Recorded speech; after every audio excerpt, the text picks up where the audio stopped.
A new day, a new era of Laker basketball. We welcome in Governor and President Jeanie Buss, Head of Basketball Operations, Earvin Magic Johnson. Thank you for being here. And Jeanie, I'm going to start with you right off the bat. We just read your quote. Why the decision now? It was something that I thought about for a long time.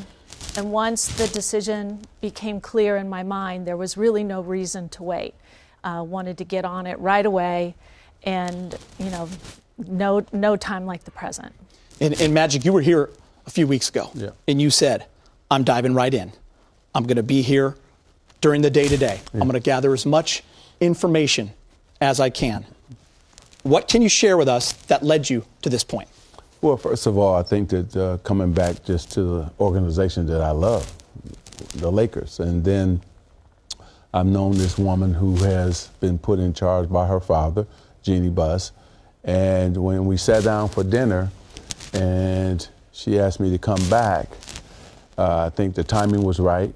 It was right for me to put my businesses aside and really concentrate on Laker business, try to build an organization that the fans can be proud of, build a winning culture around the Laker organization, both on the court and in the offices, re-energize everybody that works for the Laker organization, and make sure our fans understand that, we're here to win. Jeanie has always dedicated her life to winning and to making sure that the Laker fans are happy with the product that's on the floor. And with her leadership and her brother and her brothers and her sister, we're going to make sure that happens. And we have the right coach with Luke Walton, and we have a lot of great young players that we can build and make sure we develop, and hopefully they'll turn into the stars that we think they can become. Jeanie, now, what were some of the reasons for the decision today specifically, or did you just look at the big body of work? The Lakers just haven't been winning for a few years. Laker values are so strong. The purple and gold standard really dictated that the status quo wasn't acceptable. To go from, 25 wins to 21 wins to 17 wins, to watch it erode like that, it was, it wasn't Laker basketball. It wasn't what this organization stands for, and so it was time for a change. And certainly, when you look at the timing, people might ask, about the off season. Well, in the NBA, in today's NBA, there is no off season. You're constantly preparing for the draft, for the season, for summer league. There's always something going on. So there really was no time like the present. Jeanie, how hard was this for you on a personal level, because it involves your brother Jim and Mitch, who you've known for most of your life? This was a very difficult decision. It was probably so hard for me to make that I probably waited too long. And for that, I apologize to Laker fans. But now, with clarity and direction, and after talking with Earvin, really knowing that a change was needed, and that's why we're here today. You mentioned waiting some time. Is that because you wanted to give Jim his 3 to 4 year timeline in almost its entirety? I wanted, for the current front office to have their opportunity to show us what Laker basketball was going to be. And it just wasn't going in a direction that was satisfactory for what this organization stands for. In Magic, over the last couple of weeks, what did you learn about where the organization was headed, where you knew you wanted to get in there and start to make things happen? Well, it really wasn't about the last couple of weeks. It's been about the years, right? And I think, first of all, I wanted to work side by side with Jeanie. And I think that if it was probably any other situation, I probably wouldn't have, left my business aside, left my business to concentrate fully 150% on Laker business. But because of her leadership, and I know she wants to win so bad, that I decided, hey, I want to work side by side with her. And then we have a lot of nice young pieces on this team. And we have to develop these young pieces. And I love Luke. I think that he was the right pick. The guy is a gym rat. He knows basketball. He's the right coach to develop our young players. We're heading in the right direction with his leadership. And I wanted to work side by side with him as well. So when you think about even my first day, I've only been on the job since 9:30, whatever it's been. And I've already called back 5 GMs of teams. They've been calling me, so I've been reaching back out to them. We've already talked. And I've gotten a lot of well wishes from other teams and around the league, as well as just my phone and my office phone has just been blowing up. So this is an exciting time, but at the same time, it's work because the trade deadline is Thursday. So I've been talking to a lot of GMs as well. Yeah, and I apologize for blowing up your phone. I'll stop calling you. Is that kind of crazy the next couple of days? Because the trade deadline is Thursday, noon Pacific time. You're going to be busy people, I imagine, next 48 hours or so. Yeah, after we leave here, we're going to go back to the war room, sit down with Coach Walton, Ryan West, Jesse and Joey. We're all going to sit in a room and really evaluate the trade possibilities. They're not just the ones we have on the table now, but others will be probably calling. But we're going to make a good decision for the future of Laker basketball. So will it be you for the next 48 hours talking to the GMs, or will it be Ryan? No, I've been talking to them myself. Yeah. I've called them back myself, talking to them, and so it's been great. What's that been like for you, Magic? That part of the job? I had to pinch myself. And I said a little prayer, thanking God that Jeanie put me in this position. I don't take it lightly. I'm a worker, so she's going to get all of Magic Johnson, all of Earvin Johnson. I'm a guy who understands what this team needs and this organization needs. And so I told that to the general managers and the presidents, what we're looking for. And if we don't get back what we're looking for, we won't do any trades or any moves. And that's what it's all about. I guess you both can answer this. And Jeanie, I'll start with you. Will this be a quick search or an extensive one when you're looking for a new general manager? I think that, I would let Earvin answer that question, but I think it's important to note that in our conversations that, I'm wearing a ring from 1988 and a ring from 2000, that what's important is that this isn't about going back to Showtime. We're not trying to turn back the clock. That the Lakers have figured out how to win in every era, and that certainly the game has evolved and the rules have changed, and that we, in our discussions know about, evolving with the game and looking at what the is about, the modern NBA is about. And so this isn't about, going to the past and recreating Showtime, because you can't recreate Showtime. That was a unique period in Laker basketball. This is about the future and about finding the right team for the style that Coach Luke Walton wants to play. Yeah, I don't know if we have enough goggles to get back to Showtime, right? We need a couple of those. So I'll ask you, how quickly do you want this search to go for? Well, basically, I've already started that. And so,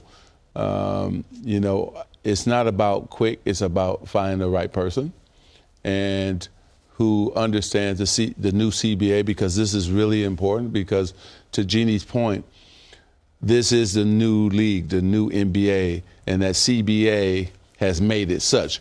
We saw a trade just a couple of days ago because of the new CBA. And so I want a person who understands the CBA, but also understands our team and wants to be here and wants to work with both of us, and that also know players, know agents, because we're going to need all of that on his resume when he comes to work here. And so, and also have relationships already around the league. That's important as well. You were the ultimate team player. James Worthy talks about it all the time, how you were in that locker room, how you were on the floor. What kind of personality does the GM need to have to be able to work with Magic? No, just have a work ethic like mine and be super duper smart. because I want them to be smarter than me. And that's what it's all about. Look, I'm not going to have every answer, you know, but I think with Jeanie, with myself, with that person, with Jesse, Joey, on and on, Ryan West and his scouting team, Coach Walton, will come up with the right answer. And so it's going to be all of us together, working together in communication with one another. That's how I built my organization. That's how I want to build this one too. And so we just want to win, and win for the players and win for our fans. And again, we have really good young talent, and we got to develop that young talent. And so I'm looking forward to getting out on the court with them, talking to them. I'm going to reach out to their agents. So all these things I have to do, plus the trade deadline, and then fly to Oklahoma with the team. And that'll be the first time I see them live. I want to go on the road with them. I want to watch them practice. And so we're into it. I'm excited, man. I couldn't sleep last night. I woke up like 3 o'clock in the morning. I hit the gym, and I'm ready to go. You've never done that, Brez. 3 in the morning. I don't think I've ever hit the gym at any time before, to be honest with you. Magic, is there a chance that you say, I'm kind of enjoying talking to these GMs. This is something different. This is something new. I'm going to do both, GM and vice president or president of basketball operations? Well, right now it's great because, you know, it's put me right in the middle of everything.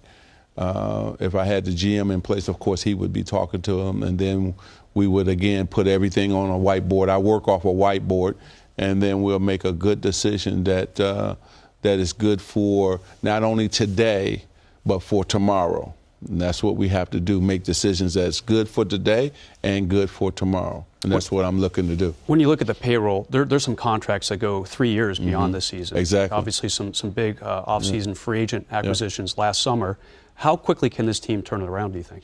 Well, it's going to take us some while. I don't want to fool the fans, right? We're going to build this thing the right way.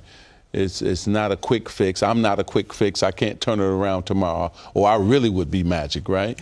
But I think that what I'm smart enough to understand that if we do it the right way, then we can turn it around, and that's what I'm telling the fans out there, that we're going to do it the right way. The Laker organization has always been about best in class, and so we will continue that. And but there's no quick fix here. Now, we have some really talented guys. They got to get better.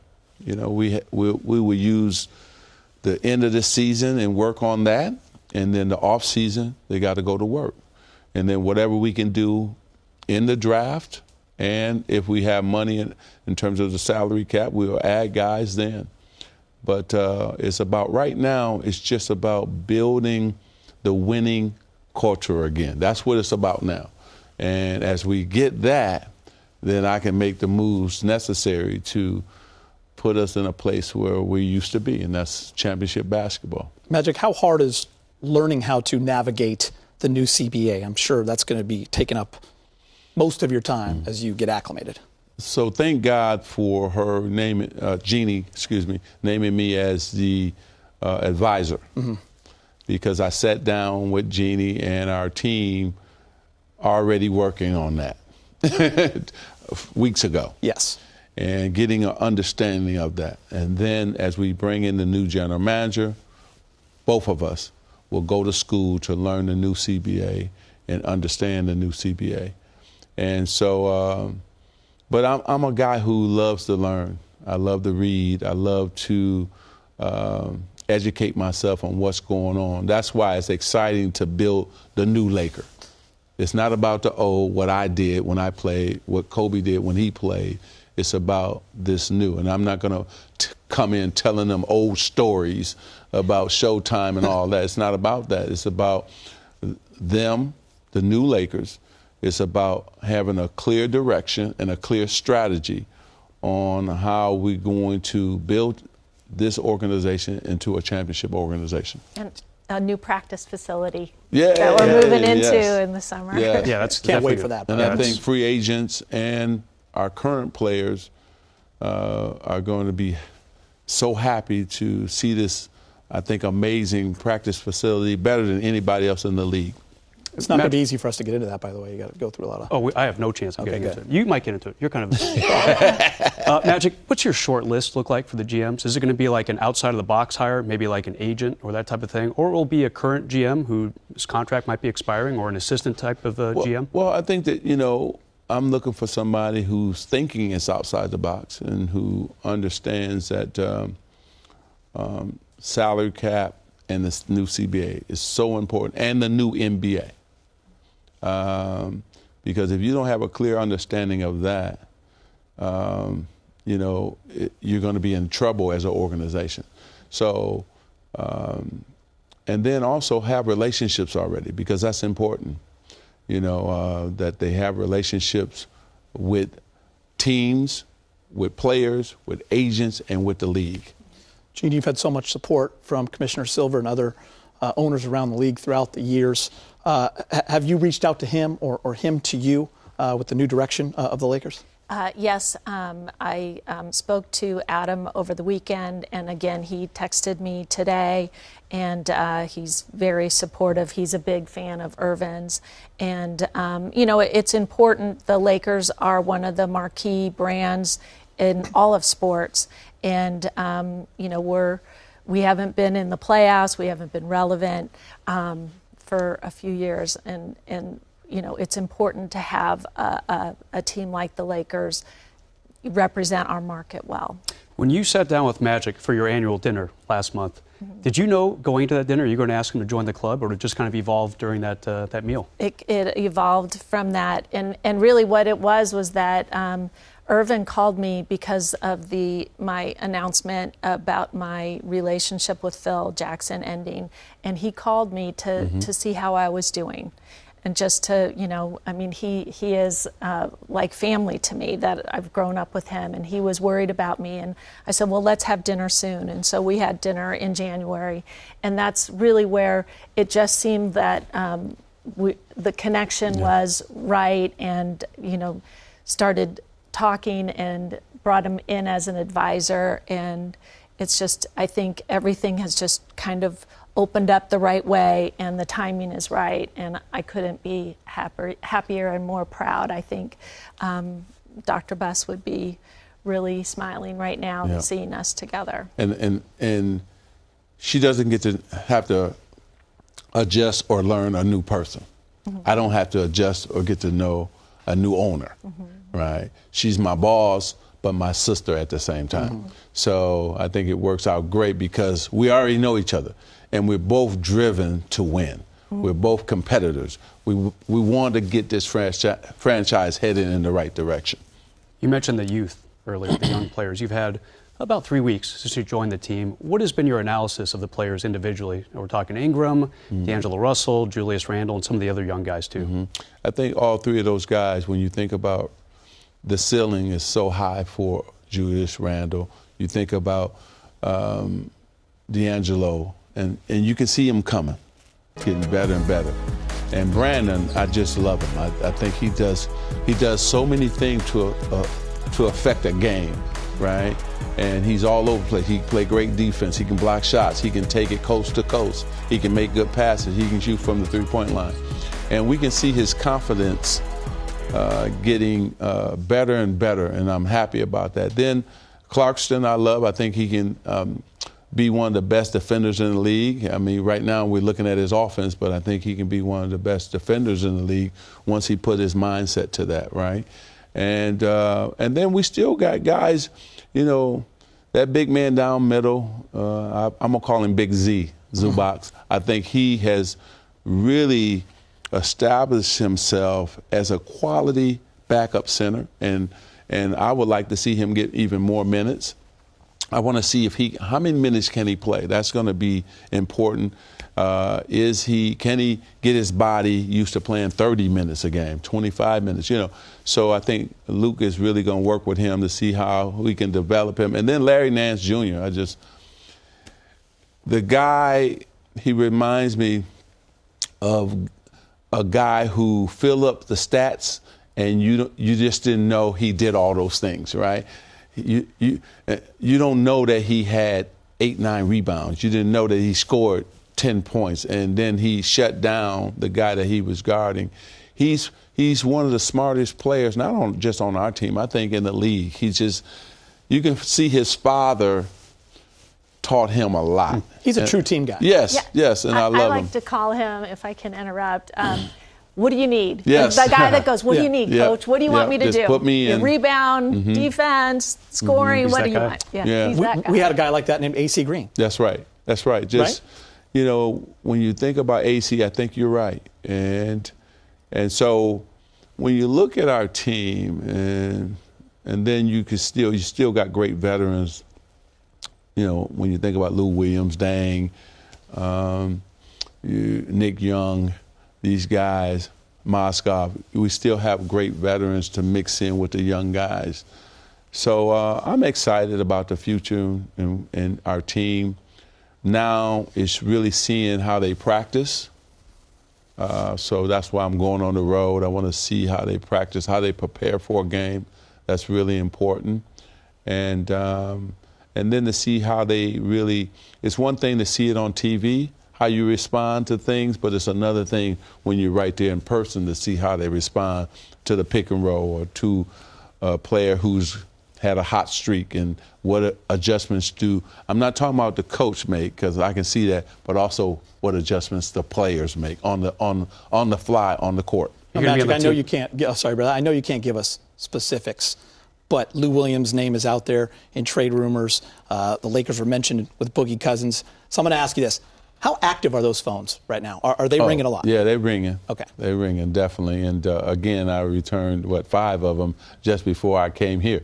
So, and I would say that the majority of them is for him. Mm-hmm. But I won't go into anything other than that. I'm not going to be a guy who's telling the press or people what moves we're making or who's looking at who, because that's not how I'm going to run this situation. So I'm going to just say that today, and then I'm going to end it there. And but I will say this, Lou, first of all, I hope that he wins Sixth Man of the Year because he's playing like that. That's number one. Number two, he's a valuable guy in the locker room and on our team. And then number three, which is the most important thing, he's got a good contract for us as a Laker organization. So if you're going to get him, it's going to take a lot to get him. Now, you're going to go to OKC on the team plane? Yes, if you I are, am. can we sit by each other and talk for a while? Yes, I'm going to be on the team plane. I want to spend some time with Coach Walton. Yeah. Today we've already, matter of fact, he's been on all those calls because I want his input on when I called all the general managers back. And so he was sitting right there. And then we're going to talk basketball because we're going to get to know each other. Then we'll have I'm going to have dinner with the coaches. Again, talk basketball, talk strategy. And this is an exciting time. I told my wife, Cookie, I said, I can't believe it. It's 1979, I get picked by the Lakers. I jumped and screamed. I said, I can't believe I'm getting ready to play with Kareem Abdul-Jabbar, right? And then I get off the plane, and here's Dr. Bus, Jeannie's dad, sitting there waiting on me, and we hit it off, and thank God he took me in like I was his son, and we were brought up together, brothers and sisters, and then he said, okay, if you can write a check, I'm going to let you be owner. So I said, okay, here's the check, Dr. Bus. And he allowed me to be owner when he didn't have to. And then I was there. Jeanie called me and said, my dad wanted to see you. And she thought it was that time. And I stayed in that room for hours, and we laughed as he, in his final days. And then for her to say, Earvin, I want to entrust you. I believe in you. I'm going to put this franchise in your hands, right, to make basketball decisions has been unbelievable. And so I thank you, and I thank you guys, because this is like, if you could draw up your dream job, right, what would it be? This would be it. Jeanie, final thoughts, your message to Laker fans? The future is bright. We've put together these great partnerships, not only with Earvin and a new general manager, but with our new training facility and our partnership with UCLA and what they are going to bring. We're assembling, we're aligning, we're bringing everything under the Laker brand to get this team back to what this organization has stood for many, many years. And I just want to add thank you to Spectrum Sportsnet, too, because you guys have been one of those great partners as well. Magic, you hugged Kareem after your first game when you hit the game winner. I'm going to hug you after this show. Earvin, Magic Johnson, Jeanie Buss, thank you so much for taking the time to join us today. I really appreciate it.